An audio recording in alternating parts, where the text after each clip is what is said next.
திராவிட முன்னேற்றக் கழகத்தின் தலைவரும் தமிழக முதல்வருமான ஸ்டாலின் அவர்கள் செய்த ஊழல் மற்றும் ஒட்டுமொத்த தமிழக மக்களை முட்டாளாக்கிய ஸ்டாலின் அவர்களை கைது செய்ய வரும் அமலாக்கத்துறை அதிகாரிகள் செந்தில் பாலாஜி அவர்கள் கொடுத்த வாக்குமூலத்தின் அடிப்படையில் முதல்வர் ஸ்டாலின் அவர்களை இன்று மாலைக்குள் கைது செய்யப்படும் என்றும் அதற்கான ஏற்பாடுகள் அனைத்தையுமே மத்திய பாதுகாப்பு படையுடன் சேர்ந்து நடத்தி வருவதாகவும் கலவரங்கள் எதுவும் வராமல் இருப்பதற்காக தமிழகத்தில் துணை இராணுவ படைகளை குவிப்பதற்கான ஏற்பாடுகளையும் தற்பொழுது உள்துறை அமைச்சர் அமித்ஷா அவர்களின் தலைமையில் செயல்பட்டு வருவதாக தகவல்கள் வெளியாகி இருக்கிறது.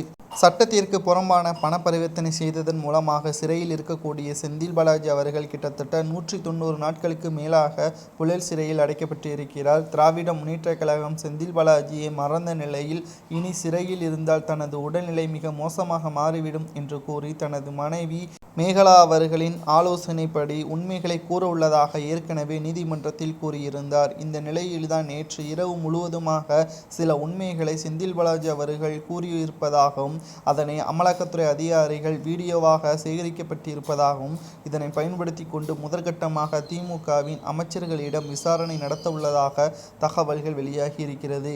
கடைசியாக முதல்வர் ஸ்டாலின் அவர்களிடம் விசாரணை நடத்தும் பொழுது திடுக்கிடும் பல தகவல்கள் கிடைக்கும் என்றும் மேலும் திராவிட முன்னேற்றக் கழகம் ஆட்சி அமைப்பதற்கு முன்பாகவே சில ஊழல்களை செய்திருப்பதாகவும் அதை மறைப்பதற்காக பல கொலைகளை செய்திருப்பதாகவும் தற்பொழுது திடுக்கிடும் தகவல்களும் செந்தில் பாலாஜி அவர்களால் கூறப்பட்டிருக்கிறது. இது அனைத்தும் உண்மையாக இருக்கும் பட்சத்தில் நிச்சயமாக ஸ்டாலின் அவர்கள் கைது செய்யப்பட்டால் 20 ஆண்டுகளுக்கு குறையாமல் சிறை தண்டனை வழங்கப்படலாம் என்றும் அவருடன் 14 அமைச்சர்களும் கைது செய்யப்படலாம் என்றும் தகவல்கள் வெளியாகி இருக்கிறது.